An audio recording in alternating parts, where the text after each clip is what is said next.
किसानों की खुदकुशी का जो चल रहा है उसे हमें क्या नॉर्मल मान कर छोड़ देना चाहिए या वाकई में उस पर कुछ किया जाना चाहिए? छोड़ देना एक इनसेंसिटिविटी की निशानी है, और जिसने भी ऐसा किया है समाज के प्रति, अपने परिवार के प्रति, उसके जीवन के अंतिम दिनों में उसके सेंसेस गायब हो गए।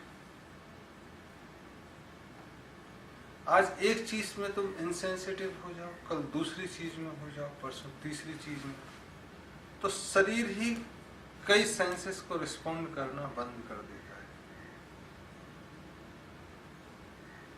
तो पता लगा कि पड़ोसी को हो रहा है पिटाई, आपको उसकी आवाज नहीं आ रही, रुदन की आवाज, चिल्लाने की आवाज पे आप इनसेंसिटिव हो गए।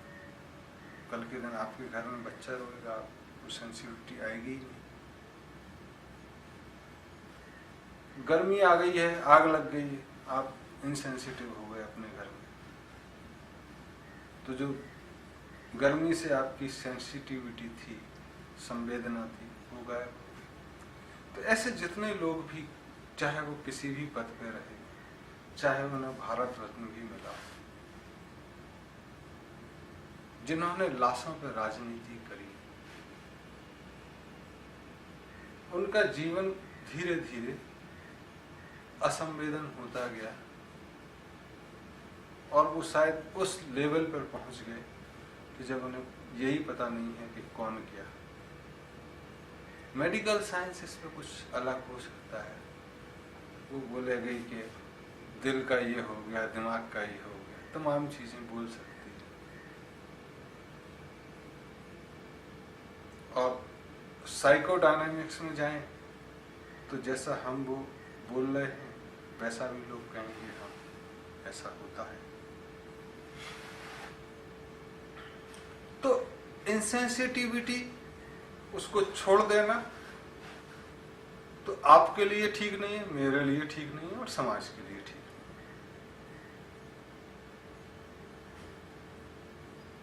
असहायता, अगर हम सोचें कि हम कुछ नहीं कर सकते हैं, दूसरा प्रश्न आता है, तो पूरे के पूरे समाज में एक असहायता का बोध कैंसरस की तरह पड़ेगा। फिर वो दूसरी चीजें भी करने में शायद समर्थ ना हो, तो उसकी इच्छा शक्ति में, कर्म शक्ति में कमी आएगी।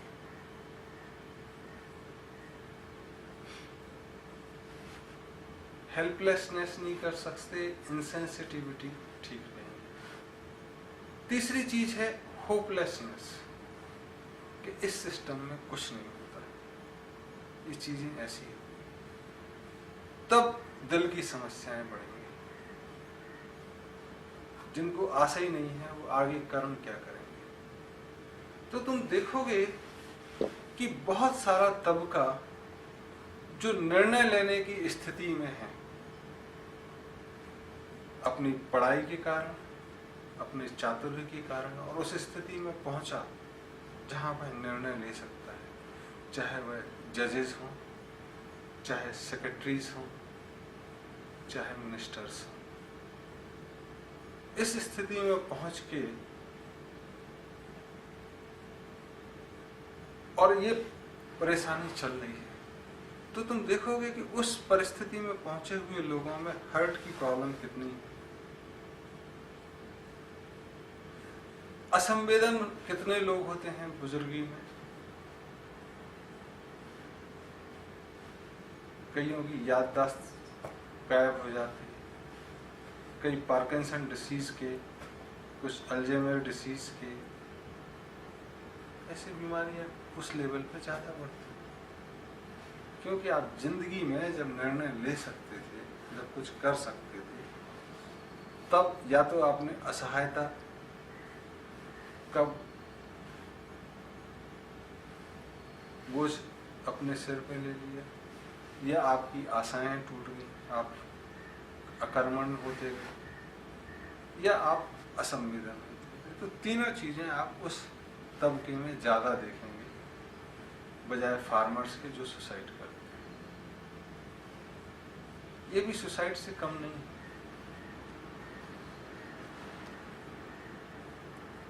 तब फार्मर्स की सुसाइड के कारणों पे गहरे जाना पड़ेगा अगर हमको, और उन सबको जो उस स्थिति में हैं, जो निर्णय ले सकते हैं और जो समाज के उच्च वर्ग के लोग हैं, सबको बैठना पड़ेगा और सोचना चाहिए भी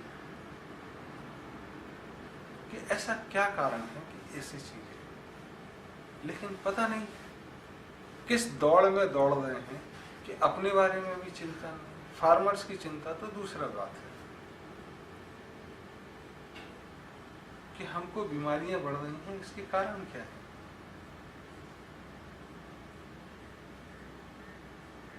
तो उस बारे में चिंतन जरूरी है। फार्मर्स की सुसाइड के कई कारण हैं, उस पर एक एक करके हम चर्चा करेंगे। लेकिन सबसे पहले जो आपने प्रश्न किया उसके बारे में बोलना मुझे जरूरी लगा कि सिर्फ फार्मर सुसाइड एक आइसोलेशन, एक अलग से देखने का मुद्दा नहीं है। इस मुद्दे से समाज का उच्च वर्ग जो कुछ करने की सामर्थ्य, जिसको समाज ने ताकत दी कि तुम कुछ करो, उसको भी क्या क्या हो रहा है, तो वो इनकी ना सोच के अपनी ही सोच के कुछ करे तो ठीक है। जैसे एक उदाहरण देता हूं, फिर आगे बढ़ूंगा कि एक घर में बहुत गंदगी रहती थी, लोग बीमार होते थे, तो हमको बुलाया हमारे दोस्त, यार बहुत बीमार रहते हैं, बच्चे बीमार रहते हैं, वाइफ की तबीयत खराब रहती है, मैं भी साला परेशान, कितना कमाऊं, बाहर जाके कमा के आता हूँ, जितना कमाता हूँ सब घर में लग जाता है, एक दिन रहता हूँ और फिर भागना पड़ता है क्योंकि पैसे कट जाएंगे। तो मैंने कहा तुम ही अकेले स्वस्थ हो, बाकी सब तो अस्वस्थ हो गए घर में, और पता तुम क्यों स्वस्थ हो, तुम इस घर में नहीं रहते। तो कैसी बात कर रहे हो यार, मेरे ही तो घर है। मैंने कहा तुम बाहर रहते हो इसलिए स्वस्थ हो। तो बोले क्या करें, तो हम घर देखे और हमने कहा तुम एक छोटा सा काम कर सकते। बोले हाँ। मैंने कहा घर वाली को बोलो, बच्चों को बोलो कि सवेरे पूजा करके खाया करें कुछ भी। बोले इससे ठीक हो जाएंगे। 100% ठीक हो जाएंगे। तो वो दोस्त और उनके साथ जो लोग थे बोले क्या दकियानूसी बातें कर रहे हो, बेफजूल की, धर्म से कोई स्वास्थ्य ठीक होता है, आडंबर पंडितों का प्रचार कर रहे हैं। मैंने कहा जरूरी थोड़ी ना हम कह रहे हैं कि तुम भगवान जी की मूर्ति लगा के कुछ करो, हमने कहा पूजा करो तुमको जैसी करनी है, अपना फोटो लगा के पूजा करवा लो, पूजा करो। बोले उससे ठीक कैसे होंगे, हमको समझ नहीं। मैंने कहा तुम करोगे तो हम बताते हैं कि देखो भाई, जब तुम पूजा करोगे तो जाहिर है कि उस स्थान को साफ रखोगे, गंदी जगह पूजा तो नहीं होती। फिर पूजा के नियम है कि आपको बोला जाएगा कि नमाज पढ़ना है तो नहा के पढ़ो, गंदे मत पढ़ना। नहाओगे ना, और जब नहाओगे तो पहले लेटरिन जाओगे, बाथरूम जाओगे, तब नहाओगे, नहीं तो सिर चढ़ता है। तो नहाओगे, उसके पहले बाथरूम जाओगे, फिर उस स्थान को साफ रखोगे, फिर कुछ अगरबत्ती लगाओगे, खुशबू फैलाओगे, और उसके बाद तुमको खाना खाना है। तो खाना पचेगा कि नहीं नहाने के बाद? एक स्वास्थ्य शुरू हुआ। हाँ ये तो हो गया यार। मैंने कहा कई बार हम सीधे सीधे बोलेंगे कि सफाई करो, नहा के खाना खाओगे, तो समझ में नहीं आती ये चीज। इसलिए कई चीजें व्यवस्था के लिए जोड़ी गई हैं, जिससे कि आप रोज उस व्यवस्था के पात्र बन के अपना स्वास्थ्य ध्यान रख सकें।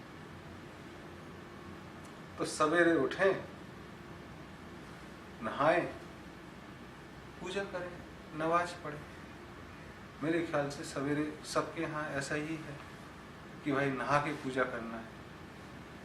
जब 4 बजे 5 बजे उठ जाओगे नहा लोगे तो सवेरे की जो खुशबू आएगी ऑक्सीजन वो ज़्यादा होगी। नमाज पढ़ने बाहर जाओगे तो सूर्य की रोशनी मिलेगी।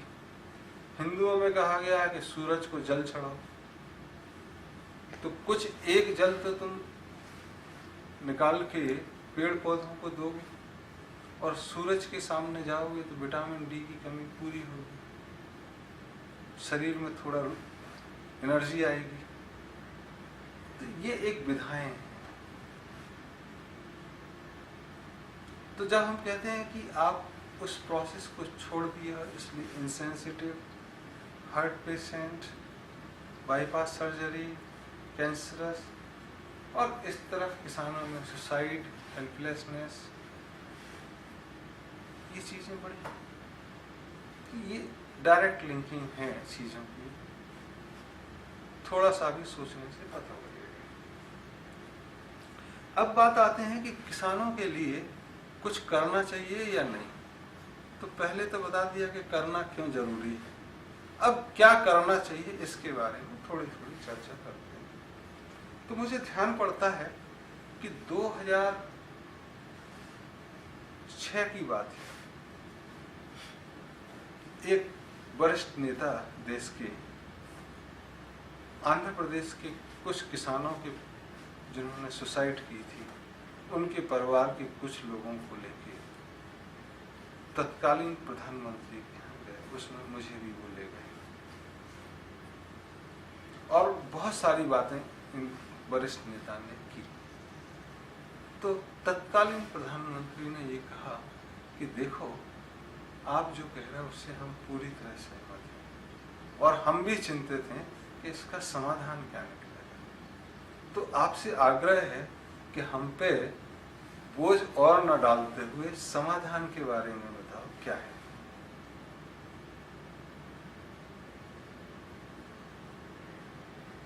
ये नेता बाहर आए तो बोले, हमको तो आशा ही नहीं थी कि वो हमारी हाँ में लाएंगे और हम ही से पूछेंगे। तो बोले, नरेंद्र, कुछ समाधान लिखो। तो कुछ 4-5 पेज के समाधान दिए गए। उसमें हमारा कहना था कि देखो, सरकार के लिए पैसा माफ करना सबसे आसान काम। ये कह रहे कर्ज के तले किसान दब गए, ऐसा इनका मुद्दा था। और तुमको ध्यान होगा कि सन 2007 के बजट में भारत सरकार ने करीब 60,000 करोड़ किसानों का लोन माफ किया, इस आशा से कि जो कर्ज के तले दब गए हैं वो ठीक हो जाएंगे और चीजें ठीक हो जाएंगी। 8 साल तो बीत गए उस बात के। 60,000 करोड़ भारत सरकार ने लोन माफ किया, और आज भी हम उसी चर्चा पे आगे बढ़ रहे हैं कि किसान आत्महत्या क्यों कर रहे हैं। तो प्रश्न सिर्फ कर्ज के बोझ तले दबे होने का नहीं हो सकता है। फिर आज वह सरकार के नुमाइंदे विरोध में हैं और वो आवाज उठा रहे हैं। तो चाहिए तो ये था कि हमने इतने 10 बरस में ये सीखा कि इनकी समस्याओं के कारण ये है और उसके निदान ये है। खुद तो नहीं खोज पाए, और जो आज सरकार में बैठे हैं तब वो विरोध में थे। तब इन लोगों ने उनसे कहा था कि तुमने ढूंढे हो कारण, तो हमको बताओ, हम करने को तैयार हैं। तो दुर्भाग्य यह है कि शायद कारण ढूंढ नहीं पाए हैं, है, या ढूंढे हैं तो उसको उजागर नहीं करना चाहते जनता के सामने, क्योंकि काम उस दिशा में करना पड़ेगा। और अगर कुछ और बात है तो वो और ज्यादा दुखदायी है कि वो चाहते हैं कि किसान आत्महत्या कर दे। ऐसा मुझे लगता नहीं देश की नेताओं में। तो चीजें क्या है। फिर एक दूसरे वरिष्ठ नेता उसके 8 महीने बाद हमसे बोले, नरेंद्र, एक आंदोलन चलाने के मन कर रहा है विदर्भ में, जो किसानों आत्महत्या की, तो जागरूकता लेके आते हैं, एक आंदोलन चलाते हैं। हमने कहा फिर क्या होगा? कोई किसान ये कहेगा कि आपके आंदोलन चलाने से हमने आत्महत्या नहीं करी, नहीं तो हम करने वाले थे। क्या एक भी किसान ऐसा कहेगा? आंदोलन चलाने से क्या होगा? अगर आपको पता हो कि किसान आत्महत्या क्यों कर रहे हैं, क्योंकि सरकार कैश क्रॉप के बारे में ज्यादा बात कर रही है, लालच बढ़ा रही है, उसके लिए लोन दे रही है। अब वो लोन पे इंश्योरेंस नहीं है फसलों पे, पेड़ काट दिए आपकी हरित क्रांति में, और दुनिया भर में पेड़ों की संख्या बहुत कम, तो मौसम बिगड़ गया, तो फसल लगाता है कपास की, अनार की, और वो पहले खराब हो जाता है, तो पैसा तो उसको उधार का चुकाना है। तब अगर आप चिंतित हैं और चिंतित थे, तो आज अगर आप चिंतित हैं और आज हम प्रयास करें, तो परिणाम 12 से 15 वर्ष में आएंगे। आज हम करीब अगर पूरे भारत में 5400 करोड़ पेड़ या 6-7 हजार करोड़ पेड़ लगाएं, 10 करोड़ पर डिस्ट्रिक्ट कम से कम, तब देखोगे कि ग्राउंड वाटर रिचार्ज हुआ, मौसम का जो तब्दीली हुआ उसमें धीरे धीरे सुधार होगा।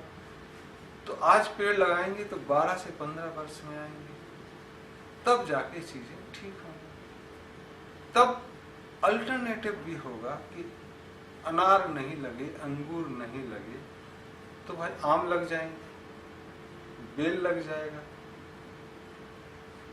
तो धीरे धीरे हमने लोगों की अल्टरनेट्स खत्म, एक ही चीज लगाओ, उसमें पैसा ज्यादा है, तो सारा जुए में समझ के पैसा लगा दिया कि ये इसमें बहुत फायदा है, फिर डूबेंगे। तुम देखोगे कि स्टूडेंट आत्महत्या करते हैं, तो कौन से स्टूडेंट आत्महत्या करते हैं? जिनके माँ बाप नौकरी में हैं, क्योंकि उनको समझ में आता है कि अगर मैं पास नहीं हुआ तो मुझे अच्छी नौकरी नहीं मिलेगी। तुमने शायद ही कभी एक व्यापारी वर्ग के लड़के को सुसाइड करते देखा होगा परीक्षा में फेल होने के कारण। कोई बात नहीं बेटा, दुकान पे बैठे। किसान को करना क्या है? तो नौकरी पेशा बच्चों जो होते हैं वो सुसाइड करते।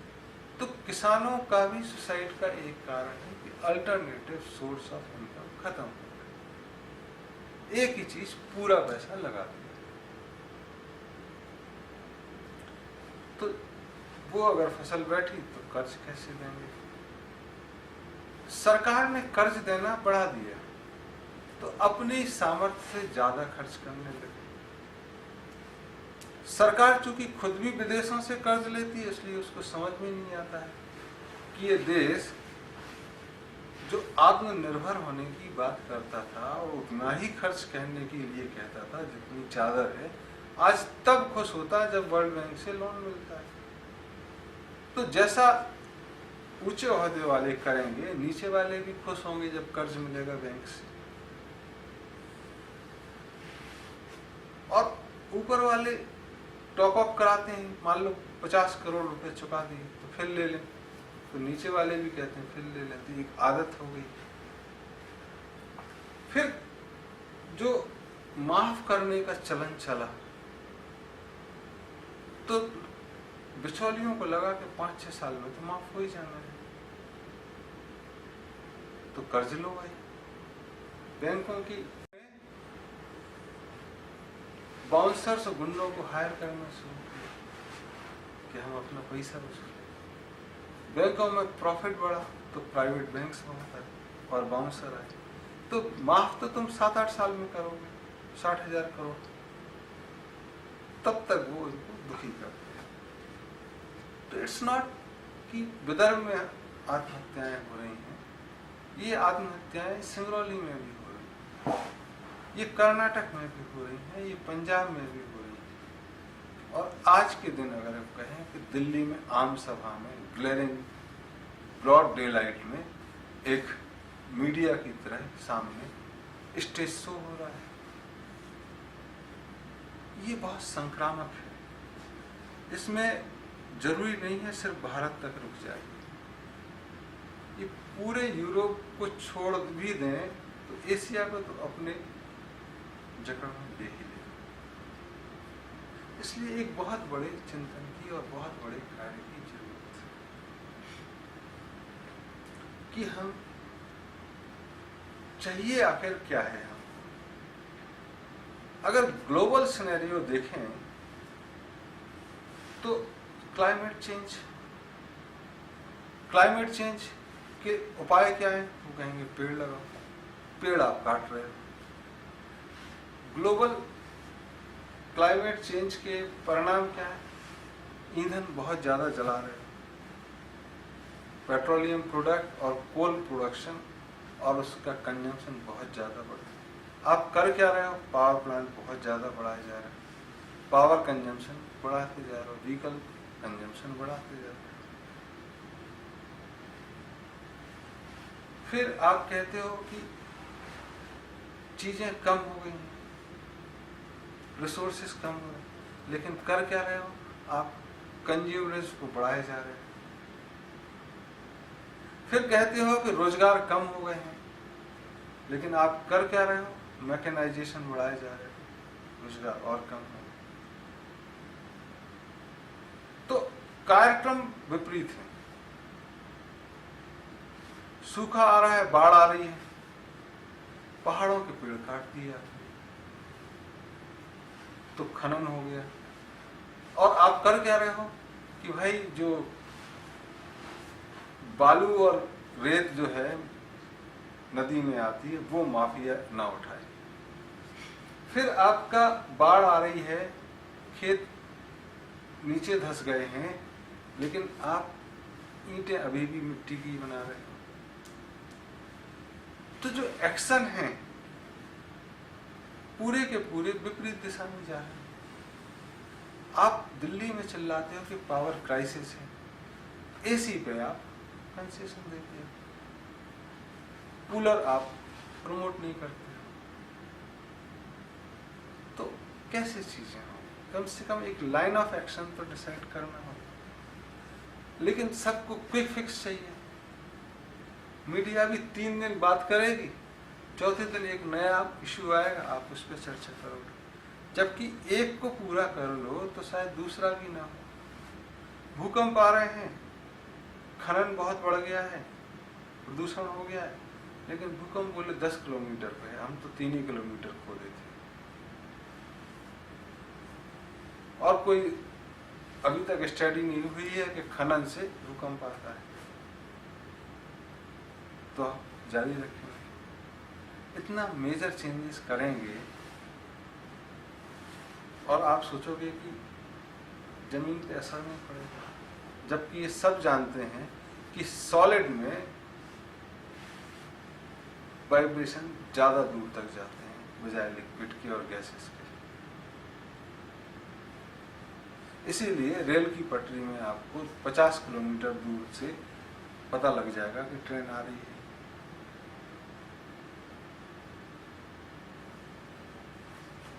ये चीज तो एक वो डायमेंशन कि करना क्या है, पेड़ लगाना है, क्यों लगाना है, alternative source of income generate करना है किसानों के लिए। फिर देखें कि पैसे के कारण लोग सुसाइड कर रहे हैं, तो देखो कि पैसे मुहैया नहीं करा पा रहे, मतलब समाज का सरोकार ही नहीं रहा कि मेरे से कोई उधार ले ले, दिक्कत आई तो। सरकार मरने के बाद तो कंधा दे रही है, जीते जी कंधा देने को तैयार नहीं है। मोटरसाइकिल के लिए आप लोन दे सकते हो, फसल लगाने के लिए लोन में दिक्कत है। क्रेडिट कार्ड पे इंटरेस्ट 30% से लेके फाइन मिला दें तो 60-70% तक जाता है, वह कॉपी कर रहे हैं। ग्रामीण बैंक है तो उनकी वर्किंग पे आपको ध्यान नहीं है। फिर सबसे महत्वपूर्ण है कि चीजें खराब हो जाएं तो आदमी को न्याय मिलता है कि नहीं। तो इतना छोटा छोटा न्याय मिलता ही नहीं है। तो जो ब्रेकर ऑफ लॉ हैं वो इम्प्यूनिटी से करते हैं। फिर आप करते हैं कि बाढ़ आ गई या ओले पड़ गए, आपने कहा फसल नुकसान हुआ, हम मुआवजा दें। हु विल सर्टिफाई कितना हुआ? पटवारी। पटवारी का एक मकान बन जाता है, इंस्पेक्टर्स जो जाते हैं उनके मकान बन जाते हैं। कितना अंतर पड़ता है कि 50% हुआ या 48% हुआ? कोई पैमाना है? ये नापने का कि 48 हुआ या 49.9 हुआ, सिवाय इसके कि मेरी चेहरा उसको पसंद आती है या नहीं, जो कई कारणों से आ सकती है। तो deliverance of government action is inefficient, that is one reason of suicide. दूसरा, जो हम लोन देते हैं कितने इंटरेस्ट पे देते हैं और कब देते हैं? हम गारंटर मांगते हैं, और जो एक बार डिफॉल्टर है उसको गारंटर नहीं मांगते, तो वो एक जो सूदखोर होते हैं उनके पास जाता है। और तुम देखोगे कि सूदखोर कितना ब्याज लेते हैं, 1 रुपए सैकड़ा पर month, which comes out to be minimum 18 to 20%, से 10 रुपए सैकड़ा तक का ब्याज ले लेते हैं, मतलब 120% फ्लैट इंटरेस्ट रेट। और ब्याज पे भी ब्याज लेने की परंपरा है, और ये आप रोक नहीं सकते। अदरवाइज ब्याज ले लिया, पैसा दे देंगे। इंडस्ट्रीज का आप भूल जाते हो, लेकिन किसानों के लिए आप नहीं। तब इसके लिए डिकॉय कस्टमर्स चाहिए। जो ऐसा कर रहा है उसको जेल के अंदर करने का वह व्यवस्था आपकी है नहीं। तो सारे दूर से मारा हुआ किसान या मारा हुआ गरीब क्या करेगा? सुसाइड करेगा, चोरी करेगा, चकारी करेगा। गनीमत है अभी चोरी चकारी नहीं कर रहा, लूटपाट नहीं कर रहा, हो सकता है वो भी करे।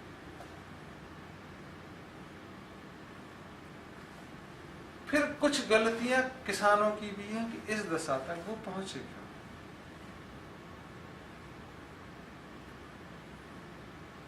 तो जैसे हमने कहा कि वाइब्रेशंस चलते हैं, तो तुम देखोगे कि आज जितने किसान हैं, बंधुआ मजदूरी की अगर समस्या है तो किसानों की यही है। तो बड़े हो गए हैं, थोड़ी बात अलग है। तो आप चाहते हो कि फ्री में आपके यहाँ काम हो जाए और आप प्रॉफिट कमाएं। लालची हो गए और लालच में आ गए। तो जो 2 फसलों के बाद एक में गाय के लिए घास लगाने के लिए होती थी, आज आप 4 फसलें लेने की कोशिश करते हो। जमीन को रेस्ट ही नहीं दे रहे हो, तो जमीन वेस्ट हो गई। अगर भारत का इतिहास देखें तो 4-5 हजार वर्षों का तो है, और 4-5 हजार वर्षों से उर्वरा शक्ति जमीन की बनी हुई है। लेकिन पिछले 40-50 साल में उर्वरा शक्ति खत्म हो गई। ये कैसे हुआ? ऐसा ही हो सकता है कि आदमी रोज खा रहा था, पी रहा था, सो रहा था, अब आपने सोने नहीं दिया उसे। तो सोने नहीं दिया और काम लेते रहे, तो 70 साल जीने वाला आदमी 7 साल में, 10 साल में खत्म हो जाएगा। जैसे तैसे अपनी नींद बैठ के या चलते चलते पूरी करेगा। तो एक किसानों की गलती है, और पूरे समाज की होती है, शिक्षा की होती है कि वो उनको ऐसा बताया। कीटनाशक, खरपतवार, इंसेक्टिसाइड, पेस्टिसाइड जो डालते हैं, पूरे मर जाएं तो बिना अनुपात के आपने डालना शुरू कर दो। और यहाँ व्यापारियों ने कि डाल देगा ना, फसल ही खराब होगी, अपना माल तो बिकेगा। तो बिना प्रॉपर ट्रेनिंग के वो चलता है, तो चीजें खराब हुई। तो आपने जागरूक होने की इच्छा नहीं रखी, सरकार ने की नहीं और आपने। तीसरा सबसे महत्वपूर्ण है, जो सांप लगते हैं। तो जितना तुम देखोगे किसान गाय भैंस पालते हैं, और अजीब दशा हो गई है गांव में कि गाय जब तक दूध देती तब तक तो बनती है, उसके बाद खुला छोड़। और गाय का जो बच्चा होगा ना, तो अगर गाय की बछिया हुई तो खुशी है। जैसे गांव में लड़कियां हुई आजकल तो दुख मना लेते हैं, हरियाणा या कोई दूसरे जगह, आजकल नहीं, पहले थोड़ा था, तो लड़कियां होने पे दुख मनाते हैं। वैसे गाय की बछिया हुई तो खुशी मना लेगी, क्योंकि आगे जाके दूध देगी। और अगर बछड़ा हुआ तो बिना खाने के उसको मार देंगे, 3 दिन में अलग कर देंगे।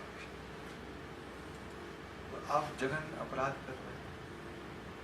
फिर आपने अगर रखा उसको तो उसको कैस्ट्राइज कर देंगे और बैल की तरह काम लेंगे। तो जिंदगी भर जब वो बैल की तरह काम करेगा तो रोज गालियां देगा। आपको समझ में आए, सुनाई दे ना सुनाई दे, और उसकी माँ भी देगी। और 3 दिन बाद आपने उसको अलग कर दिया और ठंड में वो मर गया तो भी माँ गाली देगी। तो एक तरफ आप गाय के प्रति अत्याचार करें, फिर आपने बैल बना दिया और 1-2 सांड खुले हैं, तो उन्होंने उस गाय से बच्चे पैदा किए और उन बच्चों के बच्चे पैदा किए, तो व्यभिचार का स्रोत आपने पैदा किया, इंसेस्ट का स्रोत आपने पैदा किया। तो कहीं ना कहीं सिस्टमैटिक फॉल आउट होगा। फिर ट्रैक्टर वगैरह आए तो आपने ट्रैक्टर से खेती कर ली, तब बैल और बेकाम हो गए। तो गाय चाहिए, गाय की संख्या बढ़ गई और बैल कम हो गए, और सांड तो बिल्कुल ही कम हो गए। तो यहाँ किसानों की गलती है, जिसका परिणाम तो उनको भोगना पड़ेगा, जो करेगा। और चूंकि समाज उससे जुड़ा हुआ है, इसलिए समाज भी भोग रहा है। तो रिवर्सल की बात अगर हम करते हैं तो बहुत गहरे में चिंतन जरूरी है। चिंतन हो भी जाए तो उस पर एक्शन बहुत जरूरी है, और ये कलेक्टिव होगा। ये किसी सरकार के बस का नहीं है, हाँ समाज के बस का जरूर है। समाज के उन आस्था के केंद्रों के बस का जरूर है जहां लोग मत्था टेकते हैं, जहां लोग नमाज पढ़ते हैं, और ये जिम्मेदारी उनकी। तो बहुत सारी चीजें की चर्चा ना करते हुए कि एक करना क्या क्या है, इस पर गहन चर्चा जरूरी है। और ये संसद में हो जाए ठीक है, संसद के बाहर हो जाए ठीक है। हम ऐसे ही कर रहे हैं, इस रिकॉर्डिंग के माध्यम से लोग आगे बढ़ें, या हम जब निकलें तब इस चर्चा को आगे बढ़ाएं, ये समय